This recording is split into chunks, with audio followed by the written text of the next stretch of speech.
Hello and welcome, Inspired Podcast community. This is your new episode. My name is Caroline, and my today's guest is Mike Van Pelt, and I'm so happy that you are here. Hello, welcome to the show. How are you doing today? I'm doing fantastic. Thank you for having me on, Caroline. I appreciate it. Oh, thank you so much. And of course, I want to introduce you to the audience.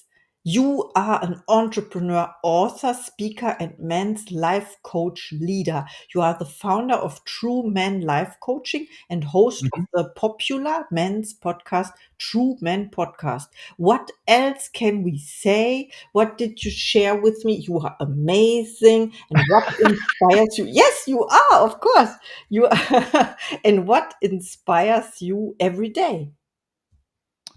Really the impact, the opportunity to impact people's lives, and I think that really inspires me.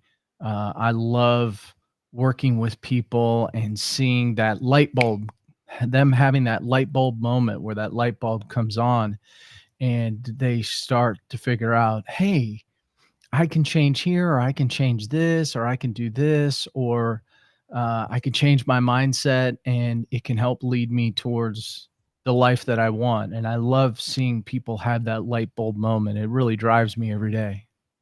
Oh, I love what you said. This is the best part, living in the moment, enjoying everything about life. And I have Oh, to ask you about your podcast because I'm yeah. doing a podcast myself. I Yeah. love the title True Man. That reminds me, of course, of the movie. I think you write it differently with Jim Carrey. And how much were you inspired by that movie? It's funny you should say that. So I'll tell you where the name True Man comes from. It was actually something that, and this is really where the podcast originated. So True Man is taken right out of Scripture. It's Jesus Christ walk on earth as a true man. And when myself and a partner of mine, Paul Bailey, we started our men's small group. At a certain point, we thought, well, we need to formalize this, and a name would be great.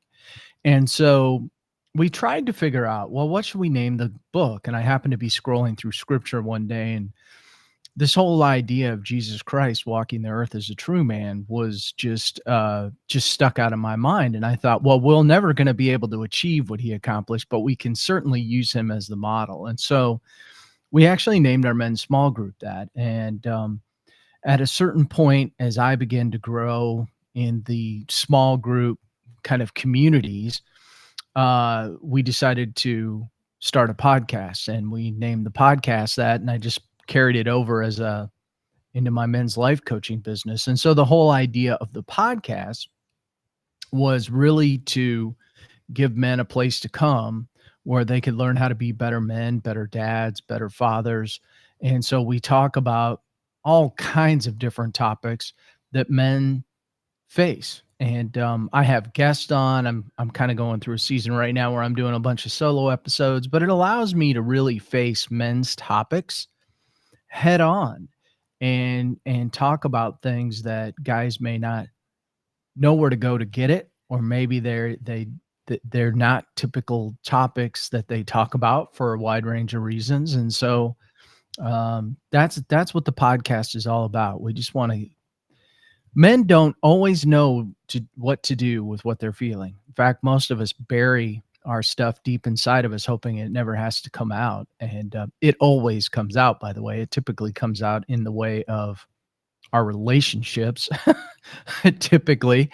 But so really wanted to give men a place to come where they could hear these topics and know that they're not alone in some of these areas that they think that they may be alone in. So that's the whole idea of the podcast. Oh, thank you so much for clarifying. First, we were laughing, but it's a serious thing about the scripture. And I was not aware of it. I know scripture a little well or well enough, but I Yeah. don't know it in the English language. So I'm always translating like forth and Sure. back. And the expression true man. I will look it up what it says in German after this episode. Of course, I'm very interested learning new words and what you said about men and sharing not only their story, maybe their challenges as well. I had one thought in mind that it is also important to maybe they are embarrassed, or I don't know the right word, to Yeah. speak when there are women and men in the room Uh, also. so my experience with men is, and it's really people in general. I mean, men and women are much closer aligned than we probably, but men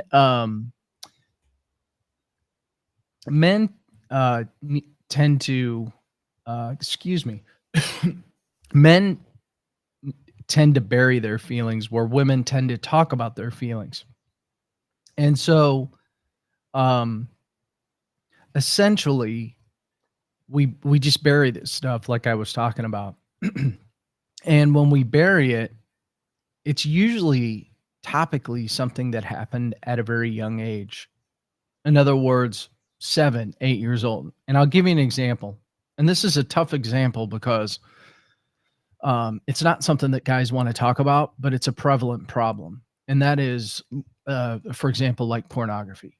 Pornography is a horrible problem, and the fastest growing community is that of women. Now, I would just as soon not talk about it. I would just as soon not talk about it. But the reality is, according to Barna, which does a lot of Christian statistics, 98% of Christian men have been affected by pornography. That's pretty much everybody. And so the reality is guys don't want to talk about it, but typically what happens is they're affected at a very young age because somebody hands them a Playboy, or now it's just easy to get online and see this stuff. And then nobody talks with them about it. And the residual effects that happen as a result is you learn about the birds and the bees on the computer versus, in an appropriate manner. And that can lead to a lot of different things, most of which are negative. And so how do we handle this? Because it doesn't tend to show up until we're an adult, sadly. And at the adult point, we're trying to build relationships, i.e., maybe we're trying to get married or have a relationship with our wife. Well, how do you have a relationship when you're with your wife when you're trying to hide something? That's not a great place to start. And so, this is just one of many areas where men are really good at burying their feelings. But in my experience, um, handling things in isolation, which is typically what we do, is not a good way to handle things. And so, what I try to, not just with the podcast, but one of the things I commonly talk about because it really was my background, is how important it is for men to come together in group and not just talk about these things, but build relationships and see how they can better their best is how I like, how can I be better today than I was yesterday by learning from somebody who's maybe walked, along the same path that I've walked along. And so, um, that is something that I really stress a lot. We don't want anybody isolating themselves because men do really stupid stuff when they isolate themselves. But you want to have a wingman, you want to have a group you can go to, and you want to learn how you can better your best. So I love that. Thank you so much for sharing. Because when you talk about this, I can imagine what you said about the groups, and then they share, and it's not, or it was not normal. Maybe it's not. We are not raised that way to share. And what you said about emotions and suppress emotions, and then we get depressed, right? It's not so what we well, want. yeah, men in particular, Mhm. a lot of us were raised. I was involved in a lot of athletics. So, right, if you fall down on the baseball field, you don't say ouch, you don't cry, you don't say it hurts, you get up and you rub it out. Yeah. Well, that doesn't tend to work very well, quite honestly. That's, I mean, if you hurt, you hurt. And so what is that feeling all about? And so again, when you become an adult, it's hard to rub things out. You got to deal with them. And if rubbing something out and not dealing with your emotion is at the forefront of your mind, you're probably not going to deal with the situation very well. And anger comes to mind. This is a common thing that I hear from guys. They talk about, being angry, or the first thing that comes to their mind is, well, I was in the car on the way over here and this guy flipped me the bird because I, did this or that. And so we talk about these emotions of anger quite a bit that men have. And, there's a right way and a wrong. It's okay to get angry, but there's a right way and a wrong way to handle that emotion. And sometimes the wrong way can get you in a lot of trouble, Yeah, that's you know? true. I witness Yeah. this. I'm very impulsive and frustrated as well, and then other people have Yeah. to deal with it. So let's go to the next question. Sure. You are a life coach. This is amazing. And my question is, who inspires you in terms of, do you have coaches and mentors for yourself, and who was Oh, the man, best yeah. coach you ever had? Well, that's such an interesting question because I'm a big believer in coaches, and I've been affected by coaches really all my life. I mean, I remember when I first got involved in athletics, I was fascinated by all of my coaches, and I was fascinated by all of my teachers. In fact, when at a very early age, certainly when I was in junior high school, I thought that the only route for me was to become an athletic coach and a teacher. That's all I ever wanted to do.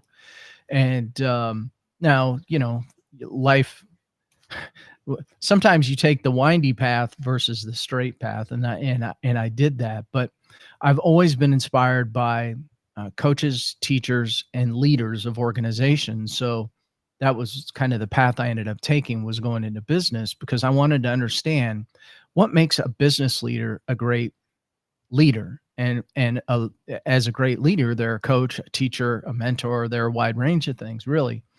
And so I've always studied that, and I've always been a big believer in having coaches. So over the years, I've had a faith coach, I've had a golf coach, I actually had a podcast coach for a while, and so I'm a big believer in coaching, because I think it's important to have somebody to talk to when you get stuck, and you will get stuck. In business is a great example. Being an entrepreneur is a very challenging thing to do. Creating a podcast is a very challenging thing to do. Figuring out how to market the podcast, whether it be on social media or all of the tools that we have available, very difficult thing to do. And if you just take a podcast alone, I love talking on the microphone, but all of these tools have rapidly changed over the last couple of years I've been doing it. So, in fact, some of the bigger platforms that I'm hearing about right now didn't even exist a couple of years ago. Artificial intelligence is quickly changing how we do podcasts and media, and so how do you evolve with that? These are not things I typically keep up with. So, having a coach is very important. But you did ask a really good question. In fact, I was speaking the other night and about coaches who influenced me. Um, you know, I, the coaches. I had a little league coach that taught me about enthusiasm, and when you know it, really became the cornerstone of who I am. When people meet me or they hear me speak or do whatever, they talk about my passion and my enthusiasm, and he really led me to understand that. Coaches that I had in high school or teachers that I had in high school really, really influenced me in a positive way. And so I think when I am working with people, I approach it from a teacher aspect as best I can. And not so much, um, a business aspect. I think of myself as a teacher, a trainer, and a mentor, and I've really had to learn to become a good listener, which is the key component of a great coach. And when I reflect back on all of my great coaches that I've been around, um, that's what they were. They were great listeners, and they were very understanding, and they knew when to jump in and when not to. So I can't say that I have a specific favorite teacher, But, of course, I have to say, as a Christian and as a believer, the best coach that, I've ever been exposed to, and some people debate this, but the best coach, and maybe the original coach, was that of Jesus Christ, and so that's what I try to follow. Yeah, thank you so much for sharing. I knew that you would say this. By the way, I felt it, and he's present now. I feel it. Yes, I love that so much what you said. And about, yeah, teaching, teachers, coaches, and so on, then having an example, Oh, man. Yeah. being a good listener, and how do you inspire other people?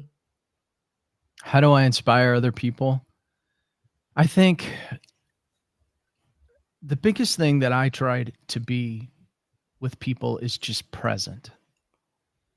And that includes being a good listener, not a good fixer. So, a lot of guys and a lot of coaches and a lot of leaders that I've found, they're always trying to fix. That does not work. In fact, most people reject it. And what I found is that asking good questions, I'm a big believer that we all have the answers inside of us. I don't think I'm different.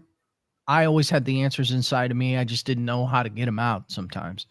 And some of it took me years to get out. But I'm a big believer that we all have the answers inside of us. It just requires somebody to care enough to listen and make sure that they're asking really powerful questions to get it out of us. And that's how I approach my coaching and all of my relationships. I've had people ask me, "Well, Mike," they'll point blank ask me, which tells me they don't fully understand. How do you fix people? Well, I don't. If the word I don't ever use the word fix, but if anybody's going to fix anybody, it's going to have to be you, and that's going to require a lot of hard work. And I know it's possible because I've experienced it. Oh, I love So, what you said, yes, about the not fixing aspect. It's so true because, in fact, so I came to the conclusion 2 or 3 years ago there's nothing to fix because we are already perfect, our higher self. You can call yeah. it that way, of course. And when we become aware of that, then anything is possible. Yeah, we can go fix our car. Mm.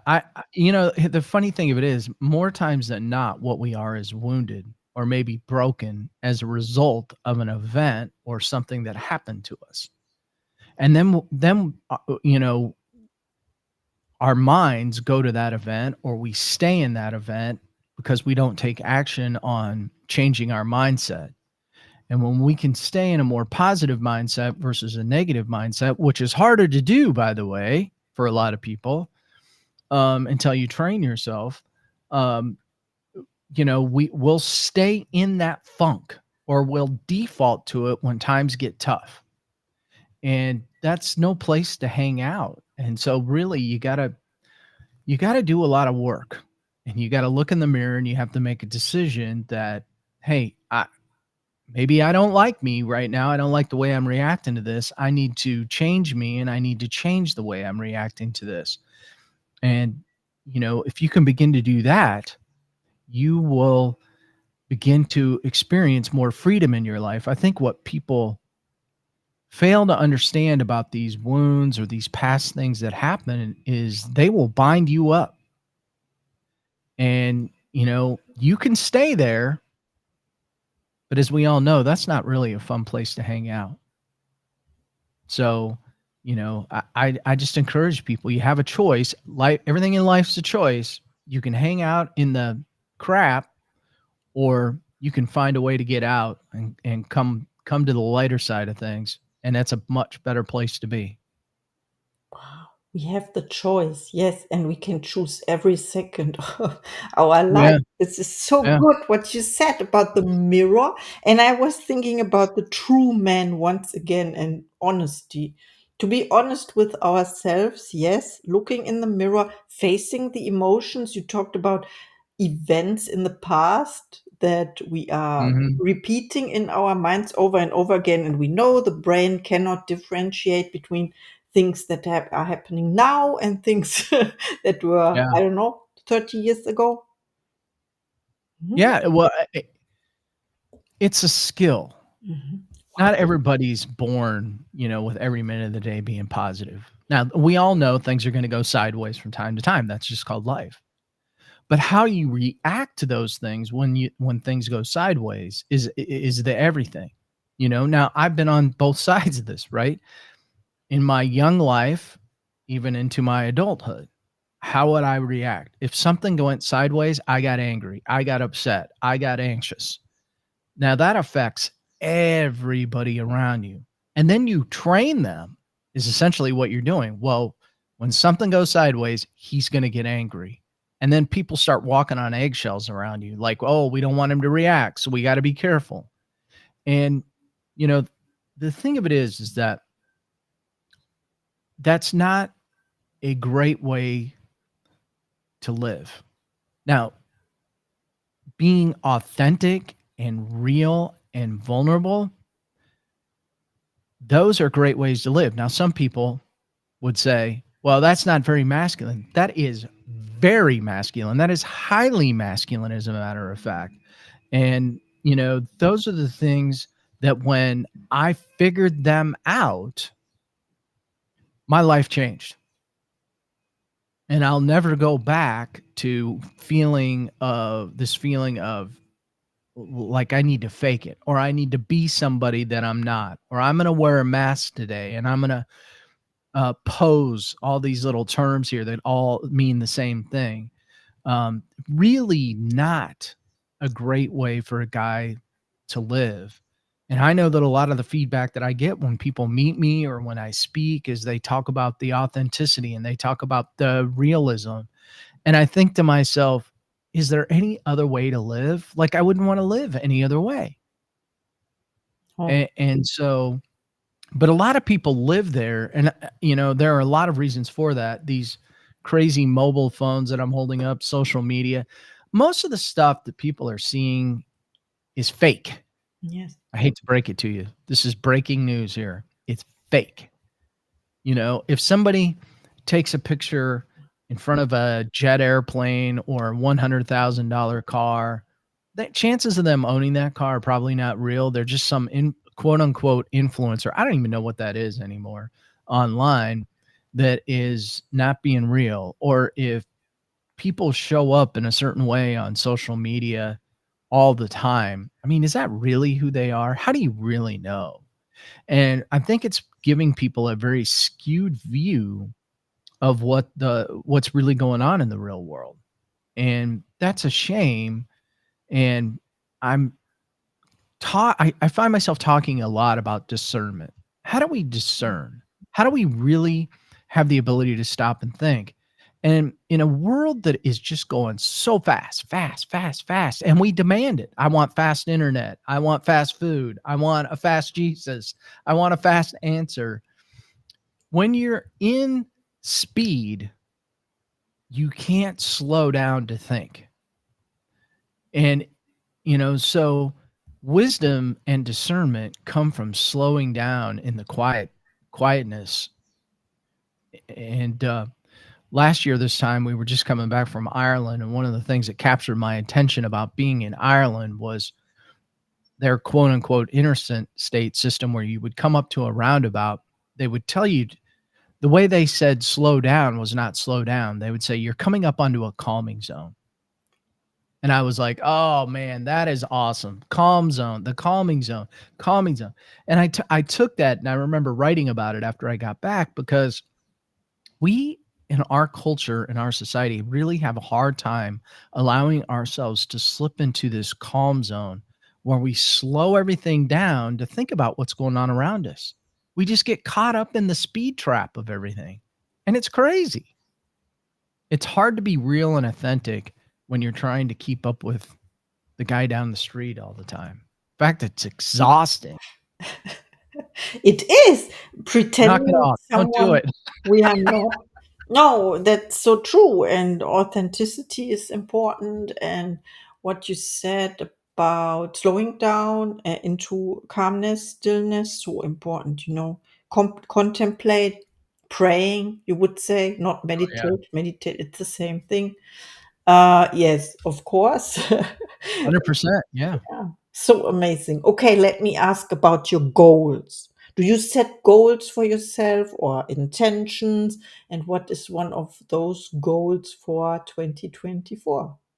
Yeah, goals are interesting. I think goals are really important. So, I am in the process of going through the I've been a part of 3 international best-selling books. They were collaborative books, but I'm in the process of going through the edits of my own book, which will be out here over the next couple of months. And it's actually called, it's right after the podcast, really, True Man, True Ways, a roadmap of discovery to the masculine heart. And one of the things that I talk about, there's a whole chapter in there about goals. And I think goals are really important. But there's one thing I talk about in there that I think is equally important, and that is enjoying the journey while you're setting those goals. Because I've been one of those people that was so dead set on trying to achieve something that I didn't enjoy the journey, and I also may not have hit the goal because I, was not taking things in bite-sized chunks. So, I think goals are really, really important things to hit, and I think it requires thinking about how you can get there in small bite-sized chunks. In other words, and I use this example a lot because it's really easy. If you said to me, "I wanna run a marathon," well, you can't go out and practice running 20 miles your first day out. You'll fail. You there's just no way you can do it. So you have to start, maybe you have to start by walking, then you work up to a mile, then you work up to 2 miles and 3, or however you set the agenda. But you have to take it in small bite-sized chunks, and I think too many people try to bite off, too much. So, you know, oh, I have so many goals. Here's something that I'm a big believer in. You can't see this on the screen. I have a vision board off to the side here. And so I have a wide range of things on that vision board. And maybe a couple of them because they cost a lot of money or maybe ridiculous, but that's not the point. The point is to visualize the road that I want to go down. So even for my business, for example, I've got uh, on my vision board, True Man Foundation. I want to create a foundation where we're able to build a money aspect as I build out and start doing more groups and retreats like that, where we can offer, scholarships to other men so that they can get away to retreats and experience a weekend away. I'm a big believer in retreats because we don't slow down enough. And when you can have a 4 or 5 day weekend where you can get alone with maybe 300 guys and um, have that downtime, I think is really big. So one of the things that, and this is a down the road goal, but I'm giving it to you because I glanced up and I saw it there. Um, I want to create a foundation where we're able to build those scholarships where guys that maybe don't have the money to get away on those weekends, we can get it to them and begin to help them out. So, yeah, I'm a huge believer in goals because they matter. In fact, I'll share something with you. Can I share one thing? Sure. I don't typically set weight loss goals. I don't. I have more things, that I do. But I was here in my office. We moved here 3 years ago, and so stuff kinda got scattered all over, and I was going back through some old journals, and I found 10 years ago, I don't even know why I did this. I can't even remember why. I wrote a weight loss goal. Now, ordinarily, I don't do that, but I wrote a weight loss goal. Well, last year, with the help of my doctor last fall, we went through a detox program, and I was really trying to change my diet and do some other things, get off a couple of medications. And so I've since been through another detox program. And so over a period of 6 months, I lost 25 pounds. I frankly, I did not even know I had 25 pounds to lose, truthfully, because I've always been athletic. I didn't even know that was possible. So I changed my diet.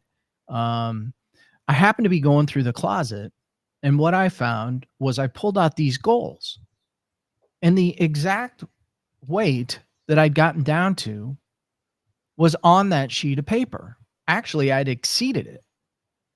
Now, I bring that up because when you set a goal or you put something down on paper, you better be careful. Yeah. Because it could, you know, because if you can make it happen. And part of the reason I tell that story is I set that goal 10 years ago and I just achieved it. And I think what happens to so many people is they don't have the perseverance, the patience, the stick to itiveness to stick to their goals. They give up too soon. They just quit too soon. And it was 10 years ago I wrote that goal. And maybe I just wasn't ready in that moment, you know? But because of some I'm doing more traveling, I'm doing more speaking. I wanted to make and I'm getting older.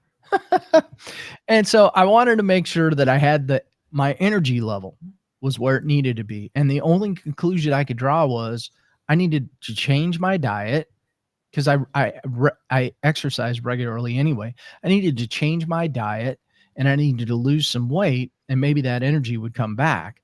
And so I made those adjustments and sure enough it did. And so, you know, if there's one thing I would say about goal setting is don't give up on your goals and your dreams are, very possible. Absolutely. Thank you so much for sharing. I'm speechless now, but of course I I have something to add. So I was thinking about the Bible verse, and this one I know it is without vision, people perish. And this is Mm, exactly what you said. We need goals or visions. You have a vision board, you said, and you even forgot about that. And this is the best thing because your subconscious mind knows everything about what you desire yeah. and it puts it into action, right? You forgot about it and you achieved your goal effortlessly. Wow, amazing. You are But I wouldn't say effortlessly. okay. But without so unconscious?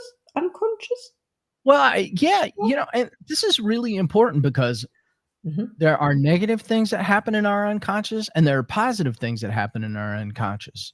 So, and it's the kind of some of the negative things we were talking about earlier that, we have these events that occur in our lives and some of them happen. In fact, most of them happen at a very young age and we supplant it in our subconscious. And, you know, you could say, well, I hope I never have to deal with it. But again, you're always going to have to deal with it. But the same thing applies to setting goals. When you send that out into the world, if you focus on it, it will come back. It will come back. And so um that's it's incredibly important to have vision and purpose. And I dare say most people go through life without it, Yes. unfortunately. You mentioned your book, True Men, True Ways. Mhm. Then you mentioned your foundation. Did you? Yeah, you called it foundation, right? Yeah, we haven't started that yet. That's kind of that's a dream. It will happen, but we haven't it's not something we've started yet. Yes, it's already there. I see it because I also have this on my vision board to create my own nonprofit. It's so amazing to leave a legacy or to create something that Yep. lasts after we passed or transition, something like that. Of course, I have one last question for you. Yeah, Questions absolutely. are good. Okay, so when people reach out to you after listening to this episode, do you have special offers or services to the Inspired Podcast community? If they go out to my website, truemanlifecoaching.com, you'll find a bunch of stuff. One of the really easy offers that I do for people is, and you'll find this on the head of my webpage, is a simple wheel of life. It's a very interactive tool, and I love this tool. And quite honestly, I don't promote it enough. And here's what I love about it.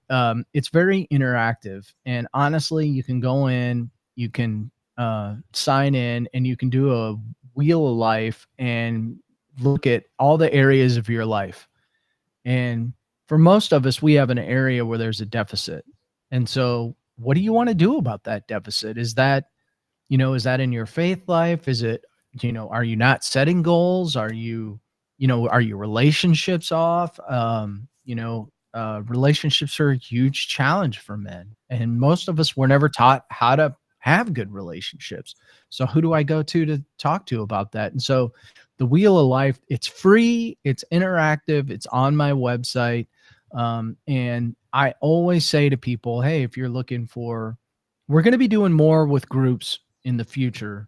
Um, but for now, I still do one-on-one coaching for guys, and I tell everybody, hey, if that's something that you're interested in, reach out to me. You can send me an email at mike@truemanlifecoaching.com. You can get on my calendar from my website, and I give a free initial call, and if there's something that we need to set up some additional coaching for after that, and I'm a good fit and we like each other, then we push forward. So there's a lot of stuff on my website for sure.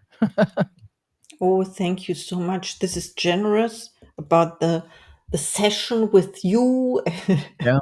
to see if it's a fit, and the wheel of life. I will test it. Is it for women as well? Can I test it or Yeah, it really and truly is. But because people are like, Mike, why did you plant a flag for men? Because I knew what I went through as a man. And I also didn't see that there were as many men, actually not too many, that were doing it the way that I wanted to do it, because I really do call myself a Christian men's life coach. And the reason that I do that is um I want people to know up front where I come from.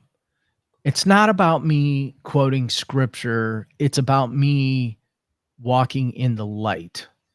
And it's the way that I go about it more than anything. And if I always say to people, well, if you want to pray before a call, I'm happy to do it. If you want to pray after the call, I'm happy to do it. And I tell people, hey, when we're going through the coaching, I'll be praying for you throughout the entire process. But I put that out there because I think it's I think it's really important. it is? It is important. Thank Yeah. you so much for everything you do. It's great work. Now is time for your last message to the audience. Well, my last message. Yes. I have so many. I don't even know where Oh, to begin. oh, You know, I know what it's like to lose your identity. I know what it's like to feel like, you don't know who you are or where to turn or who to talk to. And it can be miserable. And I think it's important, whether you talk with me or you talk with somebody else or you find groups to get involved in, that I would encourage you to get out there and not isolate. I think isolation is one of the most dangerous things that we do in general as people. But men, for sure, middle-aged men, commit suicide the highest rate of any age group. Unfortunately, women try more often. Men choose lethal means. So when it's over, it's over. There's no recovery from it. And so, a lot of people will say, well, we're not sure why that is. And I think the reason why it is that we don't have, men between the ages of 40 and 60 don't have a lot of close relationships. And that saddens me, because I think that there's a lot of people that can help with that. And so, my encouragement is, don't let your identity get in the way of a good thing. There are people that love you and know you're worthy, and want you to know that you're worthy, and want to see you succeed in life. And so I guess I would leave it with that.